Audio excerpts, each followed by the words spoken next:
يلا بقى يا ست حور نعمل لماما الفطار. انت بتملها كل جوه ليه الفطار؟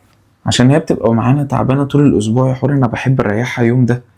طب انا هعمل معاك الفطار. طب يا سلام، ده يوم المنى لما تعملي معايا الفطار.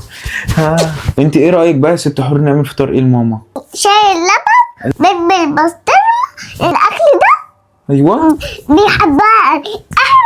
احنا كل يوم بنعمل فطار ده بناكل ما ارجع بالحضانه. خلاص يبقى نعمل لها بيض بلبن وشاي بالبسطرمه. ماشي إيه رأيك؟ يلا. يلا بينا. انت بقى هتعمل فطار لما وانا لا. انا اقدر، ما انا هعمل لك فطار انت وهي، ما اقدرش. يلا نعمل فطار. يعني انت بتحب ماما عشان تعمل لها فطار؟ يعني انت مش بتحبني عشان مش تعمل لي فطار؟ لا انا بحبك وبحب ماما وبحب اساعدها عشان انا بحبها، فعايزة تبقى مرتاحة، وانت كمان هتساعديها عشان انت بتحبيها، صح ولا